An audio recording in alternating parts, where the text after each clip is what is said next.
In this video, we are going to learn about the Unit 2 topics of Database Management System subject. The name of this unit is Database Design. I am Lovely Jose, Assistant Professor, Department of Computer Science, Velammal Engineering College. So in the next slide, we are going to see the contents in this unit. So here you can see 5 main topics. First topic is Entity Relationship Model, ER Diagrams and Enhanced ER Model. Second main topic, Normalization, Properties of Functional Dependencies, Trivial Functional Dependency and Non-Trivial Functional Dependency. Third topic, Inference Rules, Various Normal Forms, First, Second, Third, Boy's Code Normal Form, Fourth, Fifth and Domain Key Normal Form. These are all certain normal forms which comes under the topic normalization. Last, we will see SQL Server Database Modeler tool as a case study for database design. So these contents covers the unit 2. So the first topic, Entity Relationship Model. Entity Relationship Model is a data model. Here data are represented in the form of entities. They have their attributes and entities have relationships with each other. We will see the definition of entity. Entities are specific objects or things in the mini world that are represented in a database. Some of the examples are employee, which has a particular name, then department that also have some name, and product name. Here it is project. Now we will see what is an attribute. Attributes are properties used to describe an entity. For an example, an employee entity may have several attributes. Attributes refers to the properties or characteristics of that entity. So here, employee entity have name, SSN, address, sex and birth date as its properties. So these are all known as attributes. A specific entity will have a value for each of its attributes. So in the example, the name attribute has value John Smith, SSN that also have one number, address 731 and several sections such as street, district or state, country. So we all know that address of a person may contain many fields. Then sex and birth date. Each attribute has a value set associated with it, which can be of integer type, string type or any other data types which is available. Now we will see the different types of attributes. Simple, composite and multi-valued. Simple attribute means that attribute will have only one single atomic value. For example, social security number or sex. Composite values or composite attributes. Here the attribute may be composed of several components. An example we have seen in the previous slide, that is address of a person, that may contain several sections such as apartment name, house number, street, city, state, zip code and country. Same way, we can decompose the name of a person as into first name, middle name and last name. Third type of attribute is multi-valued attribute. Here an entity may have multiple values for that attribute. For example, color of a car or degree of a student. These are all multi-valued because it's not a single value. Number of values possible for that attribute. Next, example of a composite attribute. Here in this picture you can see address attribute is divided into several sections. Street address, city, state and zip. Street address again divided into number, street and apartment number. So this is known as hierarchy of composite attributes. That means division of values are possible. Now let's see entity types and key attributes. Entities with the same basic attributes are grouped or typed into an entity type. For example, entity type, employee, and project. An attribute of an entity type for which each entity must have a unique value is called a key attribute of the entity type. For example, SSN of employee. That means using this attribute you can uniquely identify each employee. A key attribute may be composite. For example, vehicle tag number is a key of the car entity type with components, number and state. So it is an example for composite attribute. An entity type may have more than one key. The car entity type may have two keys. For example, vehicle identification number and vehicle tag number. And in the ER diagram, entity relationship diagram, each key is represented by underlined oval symbol, displaying an entity type. In ER diagrams, an entity type is displayed in a rectangular box. Attributes are displayed in ovals. In the previous slide, we have seen that each key attribute is values are underlined inside the oval. Each attribute is connected to its entity type. Components of a composite attribute are connected to the oval representing the composite attribute. Each key attribute is underlined. Multi-valued attribute displayed in double ovals. In the next slide, we can see the example where car is the entity. It has got several attributes: registration, vehicle ID, model, color, make and year. Here you can see registration is underlined. That means it's a key attribute, and it is a composite attribute because it has several sections, that is state and number. In this, vehicle ID is also a key attribute, and color is a multi-valued attribute. More than one value is applicable there. That's why it is represented in double ovals. Now we can see a car which has got registration, which has several sections: vehicle ID, make, model, year and color. And then in the rectangle given in the below section of this slide, you can see the values that can be assigned to these attribute values. Entity set. Each entity type will have a collection of entities stored in the database, which is called entity set. So that means entity set is the current state of the entities of that type that are stored in the database. So in the previous slide, there was a car entity and it has several instances which contributes to entity set for car. So the same name used to refer to both entity type and entity set. Initial design of entity types for the company database schema. The word schema refers to structure. So database schema refers to database structure. Based on the requirements, we can identify 4 initial entity types in the company database, that are department, project, employee and dependent.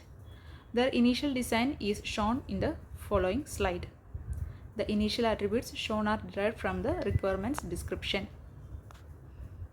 Here you can see 4 entities: department, project, employee and dependent, and that has got several attributes that are represented inside ovals. Each of these entity has its own attributes. Department has got 5 attributes, project has got 4 attributes, employee has got several attributes and dependent also got 5 attributes. Refining the initial design by introducing relationships. So far we have seen entities and their representation. Now we will see how to represent relationship between these entities in the diagram. Some aspects in the requirements will be represented as relationships, and in ER model there are mainly 3 concepts: entities, attributes and relationships. Entities, in that we have seen already these entity types and entity sets. Attributes also we have seen the definition and the types. Relationships, now we will see how it exists and how it represents in an ER diagram. So a relationship relates 2 or more distinct entities with a specific meaning. For example, employee John Smith works on the product X project, or employee Franklin Wong manages the research department. So an employee works for a company, works on a project. These are two examples of relationship. Relationships of the same type are grouped or typed into a relationship type. For example, works on relationship type, in which employees and project participate, or the managers relationship type, in which employees and departments participate. The degree of a relationship type is number of participating entity types. Both managers and works on are binary relationships. Now in this slide we will see relationship instances of the works for n:1 relationship between employee and department. Here you can see the two entities, employee and department. They are related to each other with the relation name works for. This means that an employee works for a particular department. So here you can see one employee only works for one department. So this is an example for relationship between two entities, and here you can see more than one employee. From the employee, entity or entity type is related to one department. That's why it's an example for n:1 relationship. Next we will see m:n works on relationship between employee and project. Here m employee works for n departments. So it is different from 1:1 relationship or n:1 relationship that we have seen in the previous slide, because one employee can work for more than one department, and same way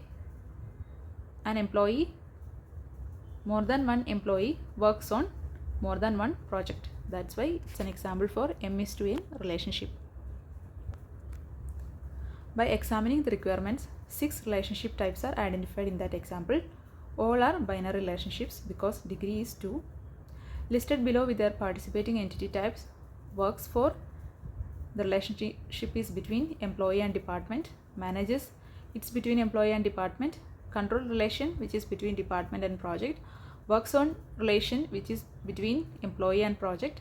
Supervision, it is between employee and again employee, because an employee can be divided as subordinate as well as supervisor. Dependence of, it is between employee and his dependent. Now we will see the complete ER diagram of that example. Here the rectangles represents the entities, diamond shape represents the relationship, and the cardinality ratio or the mapping from one entity type to another entity, where the number of participants from that entity to the other entity is represented as number, that is n, m or 1 in this diagram represents their cardinality ratio. So here employee entity has got several attributes and that are represented. An employee works for department, an employee manages a department, department controls project, employee works on project, employee which has dependence of relationship with dependent, and employee can be supervisor or supervisee. Now weak entity type. An entity that does not have a key attribute is known as weak entity type. So this weak entity must participate in an identifier relationship type with an owner or identifying entity type. Entities are identified by the combination of a partial key of the weak entity type, the particular entity that are related to an identifying entity type. Example, in the previous slide we have seen the relationship dependence of, where employee has dependent relationship with his dependent. A dependent entity is a weak entity because to represent it, it needs the employee and the relationship. Name of dependent is a partial key, dependent is a weak entity type, employee is its identifying entity type via the identifying relationship type dependent of. Now cardinality ratio, 4 types available, 1:1, 1:n, n:1 or m:n. It is shown by placing appropriate numbers on the relationship edges. Participation constraint, total or partial, total represented by double line and partial by single line. Note, these are easy to specify for binary relationship types. Summary of ER diagrams. So here several symbols are given for entity, weak entity, relationship, identifying relationship, attribute, key attribute, multi-valued attribute, composite attribute, derived attribute, total participation, where you can see double lines are represented for E2 and R, cardinality ratio, how much participants of one entity related to another entity, so that's known as cardinality ratio, and structural constraint, min or max, that can also represented in the ER diagram. Specialization. Specialization is the process of defining a set of subclasses of a superclass.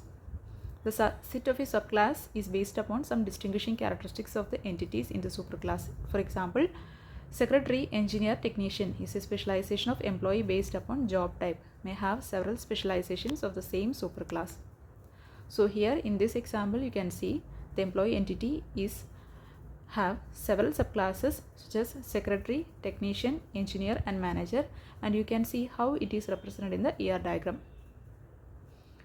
These types of diagrams are known as an enhanced entity relationship diagram because it coordinates or it represents specialization and generalization of subclasses and superclasses. And here you can see employee, subclass manager who manages project entity. Same way, employee, one of the subclasses are salaried employee and hourly employee, and this hourly employee belongs to trade union. So such division of superclass into subclasses is known as the slide which we have seen in the previous topic, that is specialization. Next is subclasses and superclasses. Each of these subgroupings is a subset of employee entities. Each is called a subclass of employee, and employee is the superclass of each of these subclasses. These are called superclass or subclass relationship, and here there is a relationship between employee, secretary, employee technician and employee manager. These all relationships are called ESA relationship because secretary is an employee, technician is an employee. So an entity that is a member of subclass represents the same real world entity as some member of the superclass. The subclass member in the same entity in a distinct specific role. An entity cannot exist in the database merely by being a member of a subclass. It must also be a member of the superclass. A member of the superclass can be optionally included as a member of any number of its subclasses. So representing specialization in ER diagram, that is enhanced entity relationship diagram. Here you can see the entity employee, which is a superclass which has got three subclasses, that is secretary, technician and engineer. Each of these subclasses have their own attribute. And one more specialization was given in the first enhanced entity relationship diagram, that is employee specialization based on method of pay, that is salaried employee and hourly employee. Now we will see the next categorization, that is generalization. It's the reverse of the specialization process. Several classes with common features are generalized into a superclass. Original classes become its subclasses. Car, truck generalized into vehicle. Both car, truck are subclasses of the superclass vehicle. So we can view car and truck as a specialization of vehicle superclass. Alternatively, we can view vehicle as a generalization of car and truck. So this diagram represents generalization. So here car, truck are two entities. They has got several attributes of themselves. And then in the B section we can see car and truck, they are generalized to vehicle entity, which is a superclass, and car and truck are its subclasses. So data modeling with specialization and generalization. A superclass or subclass represents a collection. It also represents a particular type of entity shown in rectangles in enhanced entity relationship diagrams. We can call all entity types classes whether they are entity types, superclasses or subclasses. Now we will go into the next main topic, that is normalization.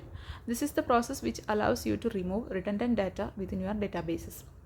This involves restructuring the tables to successively meeting higher forms of normalization. A property normalized database should have the following characteristics: scalar values in each field, absence of redundancy, minimal use of null values, and minimal loss of information. So in this you can see several levels of normalization: first, second, third, Boy's code normal form, fourth, fifth, and domain key normal form. So most databases should be 3NF or BCNF in order to avoid the database anomalies. And now this picture represents the levels of normalization. Each higher level is a subset of the lower level. First form, that is 1NF or first normal form.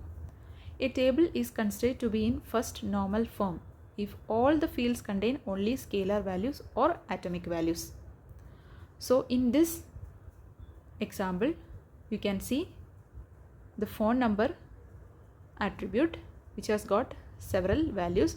So this is not an example for 1NF, and in the author name field also you can see comma separated values. So these are not atomic values, so it doesn't comes under 1NF or first normal form. So to convert it into first normal form, place all items that appear in the repeating group in a new table and designate a primary key for each new table produced, and duplicate in the new table the primary key of the table from which the repeating group was extracted, or vice versa. So this example, the two table, is an example for 1NF. Now we will see an important concept in normalization, that is functional dependency. If one set of attributes in a table determines another set of attributes in the table, then the second set of attributes is said to be functionally dependent on the first set of attributes. So you can see in this table 3 fields, 3 attributes: ISBN, title, and price, and this ISBN determines title. That means title is dependent on ISBN. In the same way, ISBN determines price. That's why price is determined by ISBN. So this determined by relationship is known as functional dependency. There are two types of functional dependency: trivial and non-trivial. Trivial, if a functional dependency X determines Y holds, where Y is a subset of X, then it is called a trivial functional dependency. And if a functional dependency X determines Y holds, where Y is not a subset of X, then it is called non-trivial functional dependency. And one more topic in normalization, that is inference rules. It can apply to a set of functional dependency to derive other functional dependency. It has got 6 types of inference rules. Reflexive rule, that is, if Y is a subset of X, then X determines Y. It is represented as, its representation is also given here. Second inference rule, augmentation rule. The augmentation is also called as partial dependency. In augmentation, if X determines Y, then XZ determines YZ for any Z. The representation is also given. Third one, transitive rule. In the transitive rule, if X determines Y and Y determines Z, then X must also determine Z. Union rule, if X determines Y and X determines Z, then X must also determine Y and Z. Decomposition rule, if X determines Y and Z, then X determines Y and X determines Z separately. Pseudo transitive rule, in this rule, if X determines Y and YZ determines W, then XZ determines W. Second type of normal form, that is second normal form. For a table to be in second normal form, there are 2 requirements. The database should be in first normal form. Also, all non-key attributes in the table must be functionally dependent on the entire primary key. So in this example, schema is a table with title, publication ID, author ID, price, and author address. These are the fields. And in this example, key is the title, publication ID, and author ID. So here author address does not belong to a key, so it doesn't comes under second normal form. Now we have to convert it into the second normal form. For that, we need to check if a data item is functionally dependent on only a part of the primary key. Move that data item and that part of the primary key to a new table. If other data items are functionally dependent on the same part of the key, place them in the new table also. So in this example, after conversion, this becomes in second normal form. Third normal form, this form detects that all non-key attributes of a table must be functionally dependent on a candidate key. That is, there can be no interdependencies among non-key attributes. So for a table to be in 3NF, there are two requirements. It should be in second normal form, as well as no attribute is transitively dependent on the primary key. So what is a transitive dependency? That is shown as the third point. If P determines Q and Q determines R is true, then P determines R is a transitive dependency. And here a table with three attributes: building ID, contractor and fee. This is not an example for 3NF because fee transitively depends on the building ID. So now we need to convert this example to a 3NF form. For that, move all items involved in transitive dependencies to a new entity, identify a primary key for the new entity, and place the primary key for the new entity as a foreign key on the original entity. Now this became an example for 3NF form because we have converted that into this 3NF form. One special form of 3NF, that is BCNF, Boy's Code Normal Form. It doesn't allow dependencies between attributes that belong to candidate keys. It's a refinement of the third normal form in which it drops the restriction of a non-key attribute from the third normal form. Third normal form and BCNF are not same if the following conditions are true. The table has two or more candidate keys. At least two of the candidate keys are composed of more than one attribute. The keys are not disjoint, that is, the composite candidate keys share some attributes. And now we can see one example. It is not come under BCNF form. So now we need to convert it into BCNF form. For that, place the two candidate primary keys in separate entities. Place each of the remaining data items in one of the resulting entities according to its dependency on the primary key. So while we do decomposition, loss of information is possible. So if decomposition does not cause any loss of information, it is called lossless decomposition. If a decomposition does not cause any dependencies to be lost, it is called dependency preserving decomposition. Any table scheme can be decomposed in a lossless way into a collection of smaller schemas that are in BCNF form. However, the dependency preservation is not guaranteed. Any table can be decomposed in a lossless way into third normal form that also preserves the dependencies. 3NF may be better than BCNF in some cases. Next, fourth normal form. It eliminates independent many-to-one relationships between columns. To be in fourth normal form, a relation must first be in BCNF. A given relation may not contain more than one multivalued attribute. So here you can see all columns are part of the only candidate key, hence it is not in 4NF. So we need to convert it into 4NF. So that for that, move the two multivalued relations to separate tables and identify a primary key for each of a new entity. So here you can see the conversion from the previous slide to the new slide. Now fifth normal form. It is satisfied when all tables are broken into as many tables as possible in order to avoid redundancy. Once it is in fifth normal form, it cannot be broken into smaller relations without changing the facts or the meaning. Last one, domain key normal form.